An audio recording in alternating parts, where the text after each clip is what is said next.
She arrived every Sunday at exactly 7:15 in the morning, and she never once was late.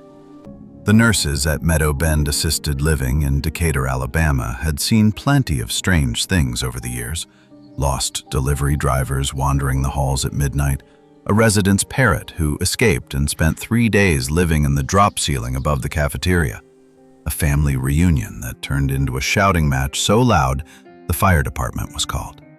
But none of them had ever seen anything like the tortoiseshell cat who appeared at the front glass doors every single Sunday morning, with the punctuality of a church bell and the stillness of a creature who had made a promise she intended to keep until the earth itself stopped turning.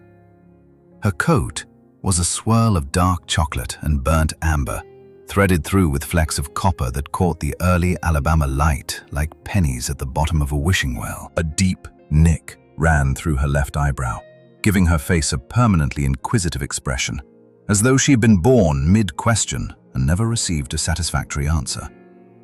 Her eyes were pale gold, sharp and appraising, and they swept over every person who passed through those glass doors with a measured evaluation that made more than one visitor feel they were the ones being admitted. She did not come to the loading dock, where the kitchen scraps went out in gray bins each morning. She did not loiter near the garden patio where the residents sometimes sat in their wheelchairs, faces tilted toward the sun like faded sunflowers. She came to the main entrance, the one with the welcome mat and the hand sanitizer dispenser and the sign-in sheet where families wrote their names on Sunday afternoons. She came to the door that meant visiting hours, and she waited. Opaline Rusk noticed her first. Opaline was the head nurse on the morning shift, a sturdy, broad-shouldered woman of 51 with cropped gray hair and hands that could change a bedsheet in 11 seconds flat, but could also hold a frightened resident's palm for an hour without shifting her weight. She had worked geriatric care for 22 years, long enough to develop what the younger aides called her radar, a sixth sense for when something was off, when a resident's color had changed overnight, when a family member was about to fall apart in the hallway, when the silence in a room had shifted from restful to final. Opaline noticed everything, and what she noticed on the first Sunday of September, stepping outside to check the weather before her shift properly began, was a lean tortoiseshell cat sitting on the concrete apron in front of the glass doors, perfectly composed, staring at the entrance as though she had a 1 o'clock with a specialist and had simply arrived early. Opaline shooed her away. The cat retreated to the parking lot with an unhurried dignity that suggested she was not leaving, but merely granting a temporary concession. The following Sunday, she was back. Same spot, same posture, same unblinking gold eyes fixed on the door. The Sunday after that, again and again. By the fourth week, Opaline's curiosity had outgrown her caution, and she propped the door open with her hip and stepped aside to see what would happen. What happened was this. The cat walked past her without so much as a glance, padded down the long linoleum hallway with its fluorescent lights and bulletin boards and faint smell of disinfectant and reheated oatmeal, past the reception desk where the weekend volunteer had not yet arrived, past the activity room with its folding tables and incomplete jigsaw puzzles, past the small chapel with its plastic flowers and laminated hymn sheets, turned left at the stairwell, climbed to the second floor and entered the memory care wing as though she had studied the floor plan. She walked directly to room 214, slipped through the door that was always left ajar per safety protocol, and curled herself around the ankles of the man sitting in the wheelchair by the window. The man was Harmon Jessup. He was 83 years old. He had not recognized his own daughter in over a year. But when Opaline reached the doorway and looked inside, she found Harmon's hands still for the first time in weeks. Hands that usually plucked and twisted at the blanket on his lap, that reached for objects no one could see, that trembled with an agitation the staff measured on a numbered scale and recorded in careful charts. His face, which had carried the clenched, searching expression of a man perpetually trying to remember something just beyond his reach, was calm. he was humming. A hymn, low and wandering, the melody slightly bent by time and confusion, but unmistakable in its intention. And the cat, pressed against his ankles, was kneading the air with her copper-flecked paws in slow, rhythmic time, as though she were accompanying him on an instrument only the two of them could hear. Opaline stood in the doorway and felt the hair rise on the back of her neck. She had worked in this facility for more than 2 decades. She had seen families weep and argue and make promises they could not keep. She had seen residents slip away so gradually that the line between presence and absence blurred like watercolors in the rain. But she had never seen a stray cat navigate a building she had never entered and find a specific room and a specific man and sit with him as though she'd been doing it her entire life. She did not yet know who the cat was, or where she had come from, or what she had traveled through to arrive at that door every Sunday morning at 7:15 with the faithfulness of someone keeping a sacred appointment.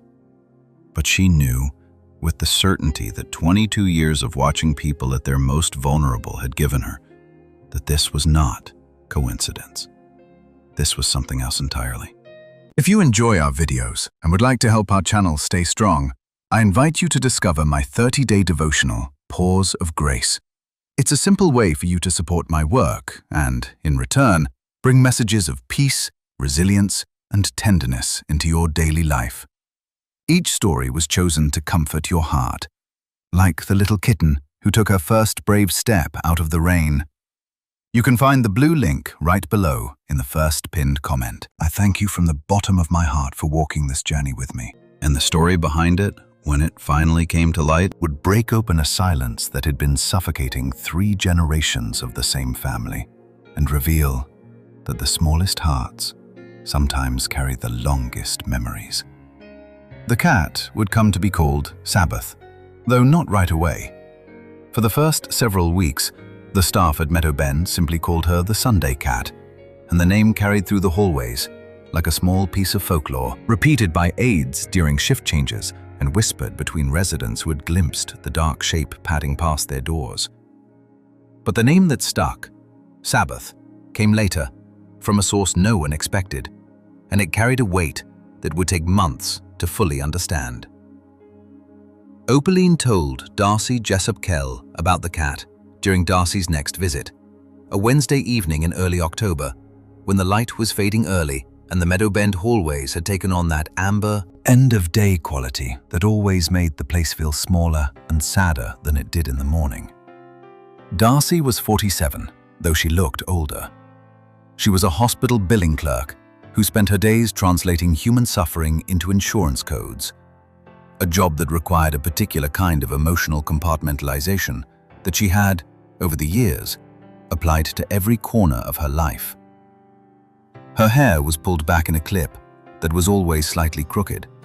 Her eyes, the same warm brown as her father's, carried the flat, guarded look of a woman who had been running on empty for so long she had forgotten what full felt like.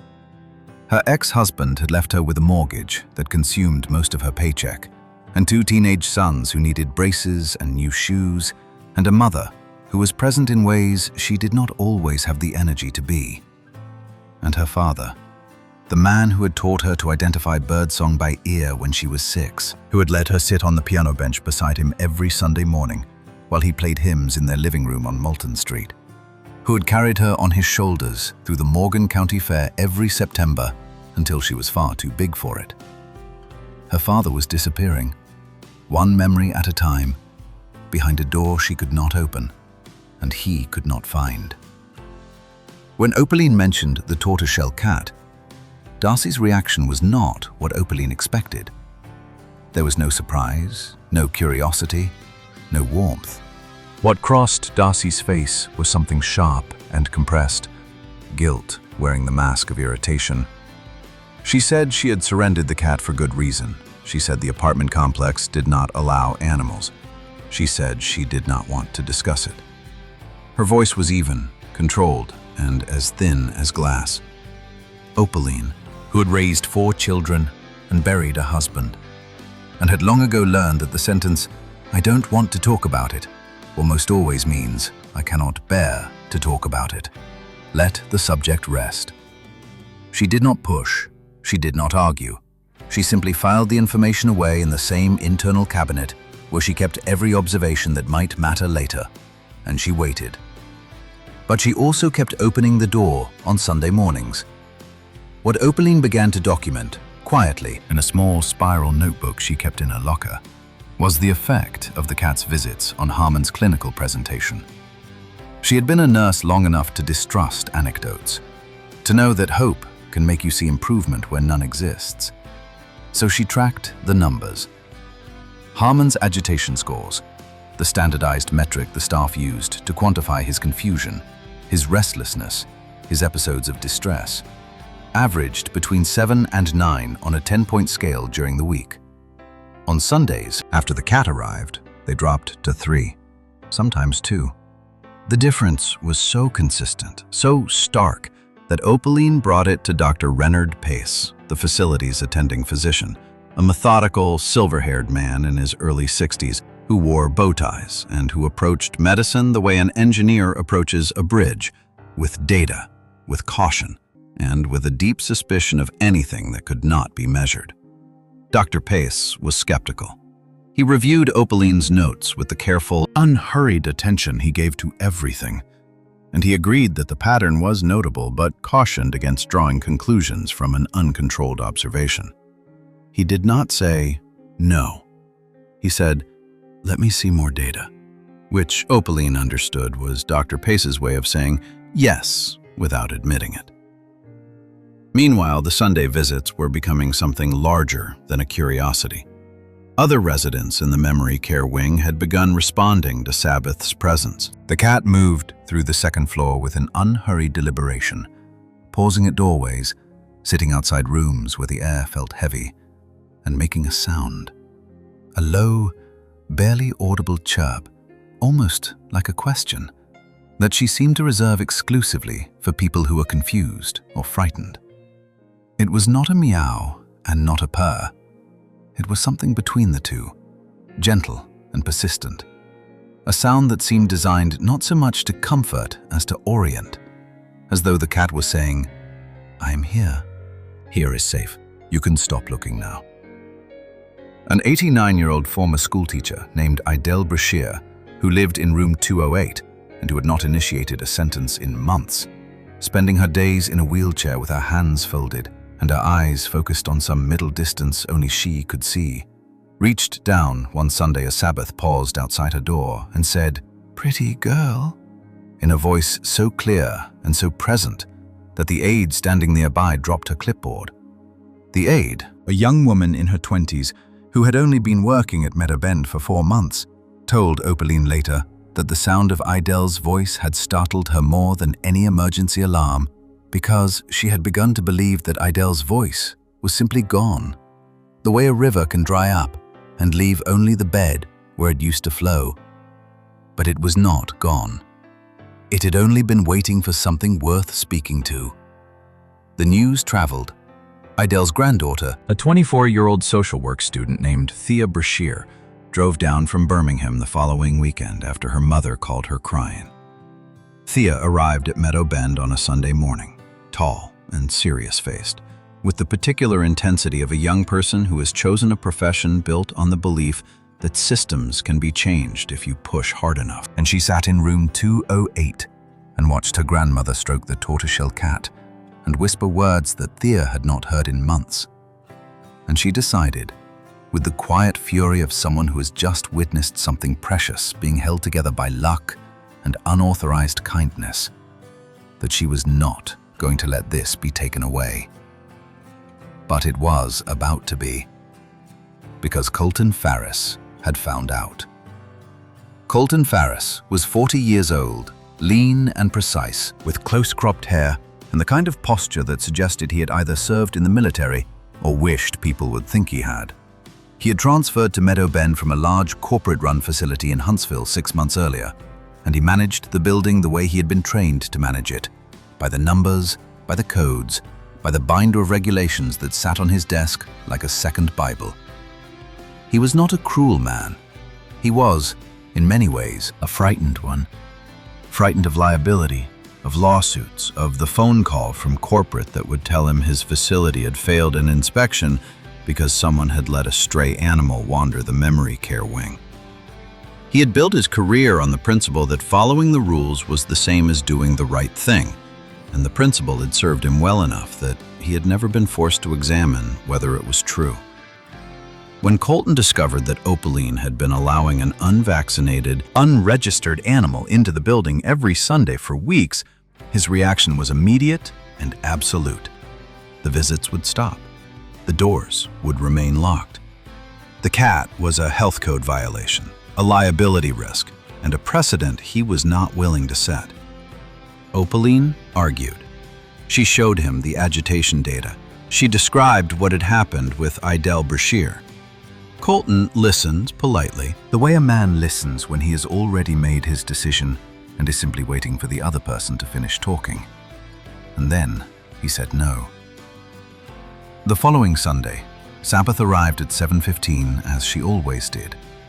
But the doors were locked and no one opened them. She sat on the concrete and waited. The November morning was cold and damp, the kind of raw Alabama autumn day when the sky sits low and gray and the air smells like wet leaves and chimney smoke. A light rain began to fall around 8 o'clock, steady and cold, and Sabbath did not move. She sat in it, with her copper-flecked coat darkening, her nick-scarred eyebrow catching the raindrops, her gold eyes fixed on the glass doors, through which she could see the long hallway she knew by heart. She waited through the morning. She waited through the early afternoon. She waited through the gray, stripping hours when the visitors came and went and looked down at her with expressions that ranged from pity to discomfort to a deliberate looking away that is its own kind of answer. Inside room 214, Harmon Jessup felt the absence the way a body feels a change in barometric pressure. Not with understanding, but with a deep, cellular unrest. By mid-morning, he had pulled the blanket from his lap and was twisting it in his hands with a force that alarmed the aide on duty. By afternoon, he was calling out. Not words exactly, but sounds. A rising, searching vocalization that the staff recognized as profound agitation. By evening, he had pulled the curtain rod from the wall, not in violence, but in the desperate, disoriented way a man might reach for a railing when the ground shifts beneath him. The night nurse called Darcy at 2 in the morning. Darcy arrived at Meadow Bend with her coat thrown over pajamas, her hair uncombed, her face carrying the raw, exposed look of someone pulled from sleep into a crisis that is not new, but simply the newest iteration of a crisis that has been going on for months. She sat with Harmon until his hand stopped twisting and his breathing slowed, and his eyes, which had been wide and searching, finally closed. She held his hand the way she used to hold it when she was small enough to fit both her hands around one of his fingers, and she said things to him that she knew he could not understand, but that she needed to say anyway. That she was sorry, that she was trying, that she did not know how to do this right.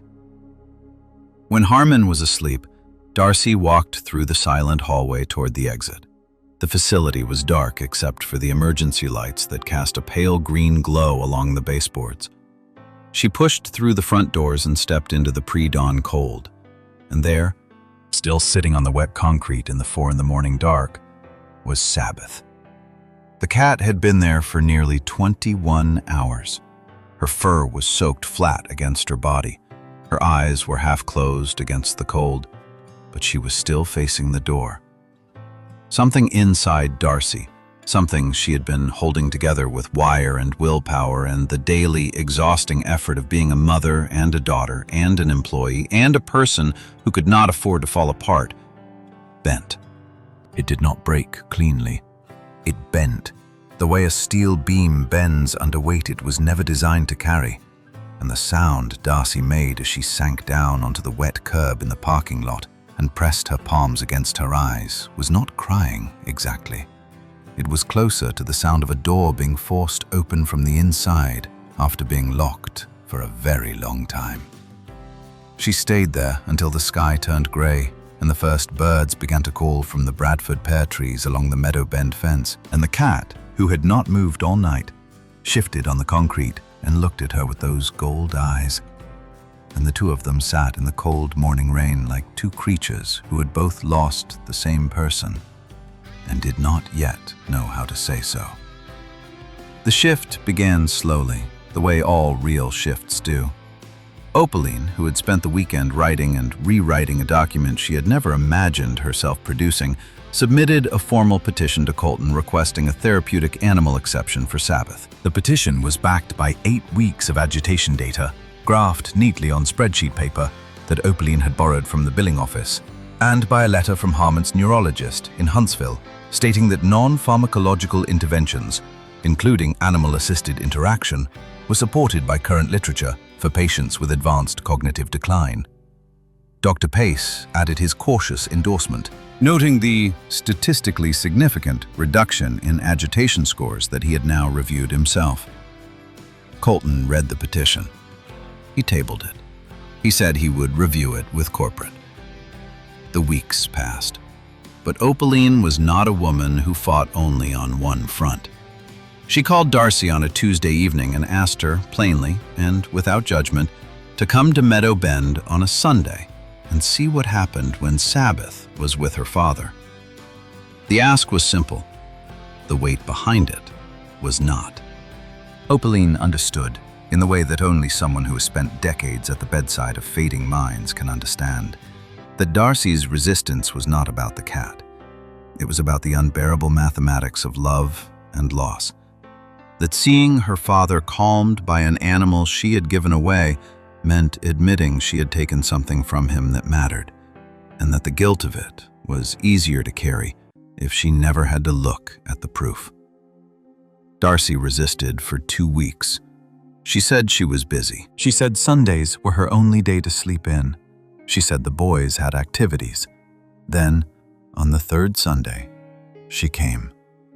Opaline had quietly arranged for Sabbath to be led in by a sympathetic aide, and when Darcy arrived at room 214, she found her father in his wheelchair by the window with the tortoiseshell cat curled against his ankles, humming the same hymn he always hummed, his hands still, his face open and peaceful in a way Darcy had not seen in over a year. Then Harmon looked at Sabbath, kneading the air beside him, and said, in a voice that was thin but perfectly clear, "Darcy used to love this one."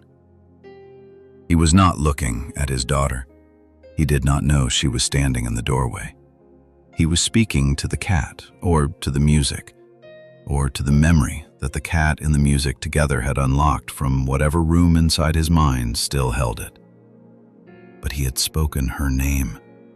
He had remembered her, not directly, not by seeing her face, but through the cat, through the hymn, through a door in his mind that was closing but had not yet fully shut.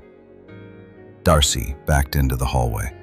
She slid down the wall until she was sitting on the linoleum with her knees drawn up, and she pressed her hand over her mouth, and the sound she made was so quiet that only Opaline, standing 3 feet away, could hear it. It was the sound of a woman realizing that the thing she had given away to survive was the very thing that was keeping her father alive. Darcy drove home that afternoon in a silence that felt different from the silence she had been living in for months. The old silence had been heavy, compressed, a silence made of things she could not say and decisions she could not undo. This new silence was open, raw, tender, like skin after a bandage had been pulled away. Painful, yes, but exposed to air for the first time. She went to the storage unit on the edge of town where she had packed away the contents of her father's house on Moulton Street.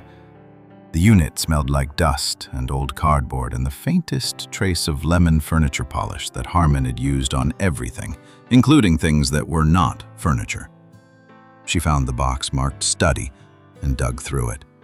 Old hymnals with cracked spines, a metronome with a dented bass, a stack of invoices from churches and funeral homes across Morgan County, each one for a piano tuning completed with the meticulous care of a man who believed that every instrument deserved to sound its best, even if only 6 people would ever hear it. And at the bottom of the box, wrapped in a flannel cloth, she found his tuning kit.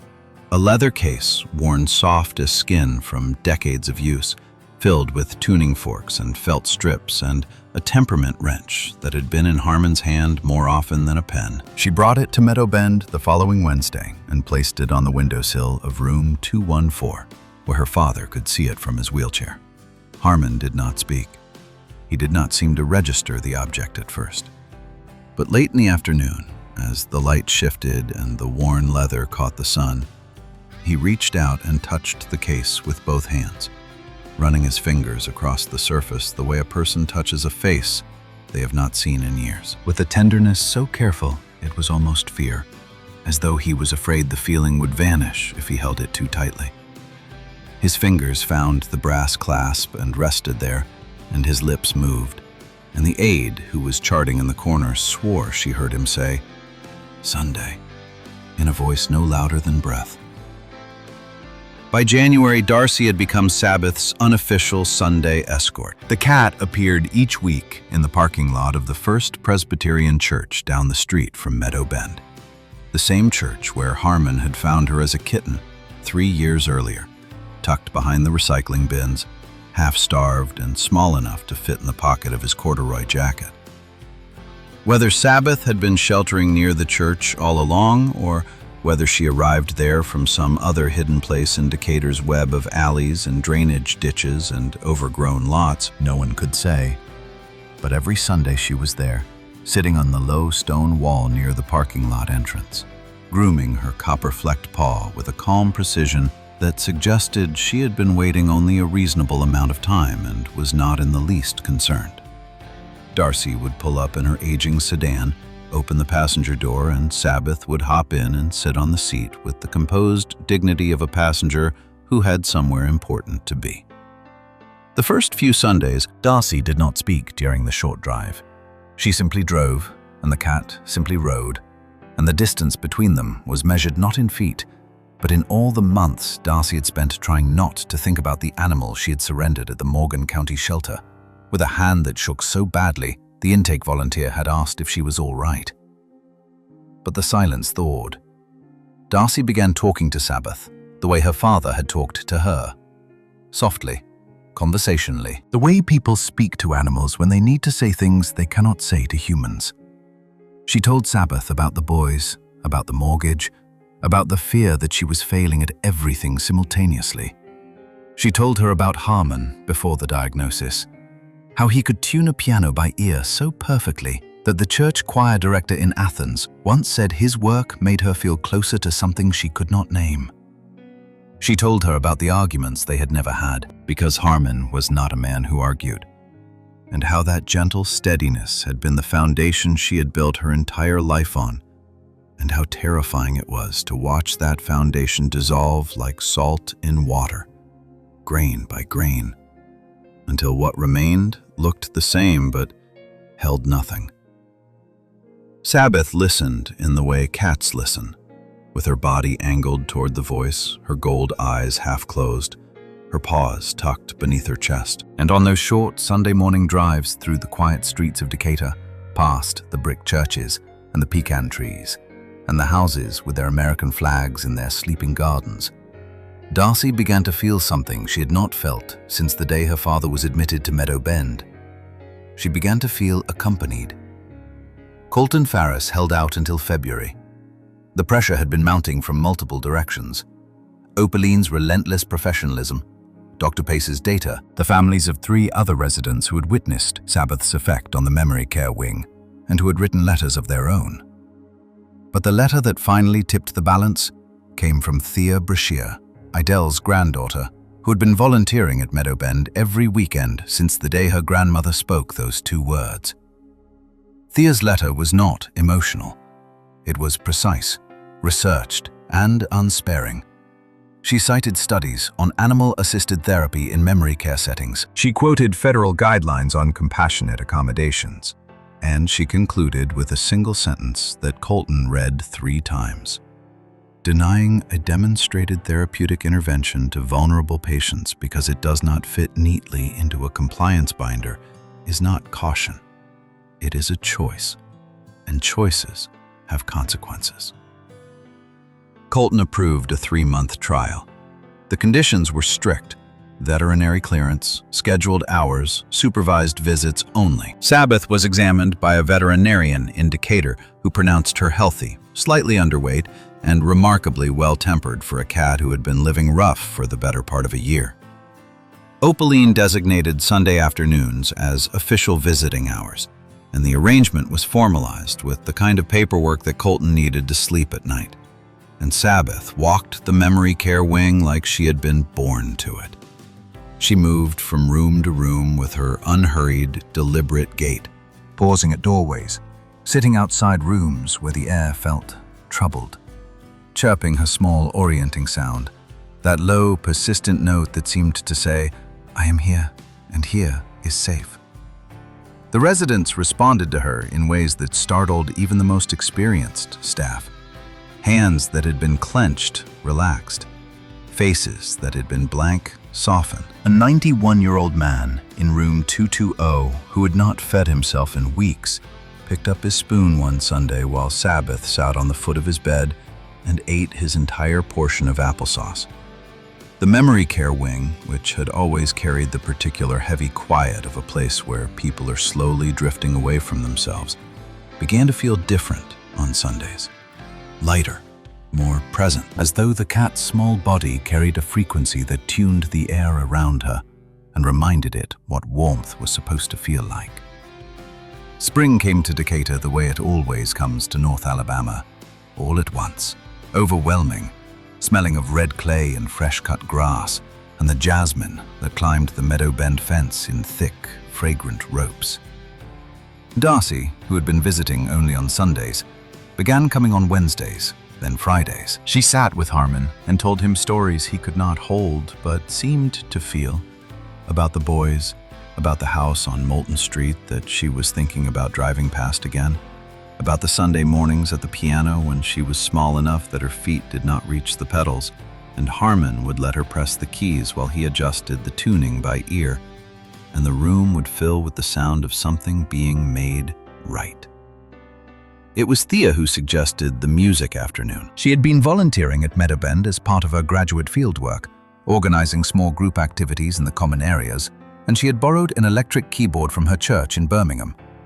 When Darcy mentioned, almost offhandedly, that her father had been a piano tuner, Thea looked at her with an expression that was half question and half revelation, and asked if Harmon might like to hear it played. They wheeled him to the activity room on a warm April Sunday when the windows were open and the breeze carried the smell of the roses that the groundskeeper had planted along the south wall the previous fall. Sabbath rode in Harmon's lap, curled in the dip between his knees, her gold eyes blinking slowly in the sunlight. 7 other residents were there, in wheelchairs and padded chairs, along with Opaline and 2 aides and Thea, who had set up the keyboard on a folding table near the window. Darcy sat down at the keyboard and looked at it the way a person looks at a swimming pool when they've not been in water for years, with longing and fear in equal measure. She had taken lessons as a girl, sitting beside her father on the bench in the living room on Moulton Street, but she had never been good, had never had Harmon's ear or his patience, and she had quit at 15 the way teenagers quit things, abruptly and without ceremony. She had not touched a piano since. She played a hymn, badly, haltingly. Her fingers stumbled over the notes, losing the melody and finding it again. The music coming out in broken phrases like a conversation between 2 people who keep interrupting each other. It was the hymn Harmon had hummed every Sunday in room 214, the one he had played on the bench at home while Sabbath kneaded the air beside him, the one Darcy had heard so many times as a child that it had seeped into her bones without her knowing it. Harmon's fingers moved, not on the keys. He was 3 feet from the keyboard, still in his wheelchair, but on the arm of the chair, moving in small, precise adjustments, the ghost memory of a tuner correcting the pitch from a great distance. His face was focused, intent, more present than it had been in months, as though the music had opened a corridor in his mind that led to a room where his hands still remembered their work. and Sabbath needed the air in time, her copper-flecked paws rising and falling in that slow, rhythmic motion she had always made in the presence of music, as though she were playing an instrument only she and Harmon could see. Opaline stood in the doorway with her arms crossed over her chest, and her eyes full of the particular brightness that comes not from sadness, but from witnessing something you have spent your whole career hoping to see. She had worked at Meadow Bend for 22 years. She had watched hundreds of residents drift away from their families, their memories, their names. She had never once seen a room full of people who were losing themselves look so completely, so undeniably found. In May, on a Sunday evening, when the Alabama twilight stretched long and golden through the windows of Meadow Bend, and the jasmine on the fence was so thick its scent reached the second floor, Darcy told Opaline quietly that she had contacted the Morgan County Animal Shelter and formally readopted Sabbath. She had talked to her landlord. She had explained the situation, all of it, the nursing home, her father, the cat who walked through a landscape she did not know to find a door she remembered, and the landlord, a gruff man in his 60s, who Darcy had always been slightly afraid of, had listened without interrupting and then said, "Bring her home." The pet restriction was waived. Darcy also told Opaline that for the first time since her father's diagnosis, since the day the neurologist had sat across from her in a small beige office and said the word "advanced," and the room had gone very quiet, she did not feel like she was failing him. She could not fix what was happening to his mind. She could not bring back the Sundays on the piano bench, or the drives through Morgan County with the windows down and a piano to tune at the end of the road. But she could bring Sabbath toward her through a fog that was thick and getting thicker, but had not yet swallowed everything. The tuning kit stayed on the windowsill of room 214, where the afternoon light touched its worn leather and made it glow. Thea continued volunteering, and the music afternoons became a fixture, expanding to include a retired church organist from the first floor who played with more skill than Darcy, but less heart. Colton Ferris, who had never officially said he was wrong, quietly extended the 3-month trial to a permanent arrangement and bought a small cat bed for the activity room with his own money, a detail Opaline noticed and never mentioned. And Sabbath never missed a Sunday. Not one. She appeared in the church parking lot with her copper coat and her nicked eyebrow and her pale gold eyes, and Darcy drove her to Meadow Bend, and she walked the memory care wing with her chirping, orienting sound, and she sat with Harmon while he hummed, and she kneaded the air while the music played, and the wing felt lighter on those days, and the people in it felt less alone. And the silence that had suffocated 3 generations of the Jessup family, the silence of Celia's absence, of Harmon's fading mind, of Darcy's guilt and exhaustion, and the love she had been too overwhelmed to express, cracked open, slowly, Sunday by Sunday, the way ice cracks on a river in early spring, not all at once, but in long branching lines that let the water underneath begin to move again. She came not because she understood what dementia was or what it was taking from the man who had carried her home in the pocket of his corduroy jacket. She came because she understood what Sunday mornings meant. The bench, the hymn, the warm room, the hands moving over keys, the feeling of being beside someone who needed nothing from her but her presence. She came because love does not need to be remembered to be real. It only needs someone willing to show up again and again, at the same door, at the same hour, carrying nothing but the quiet, unshakable insistence that I am still here, and so are you.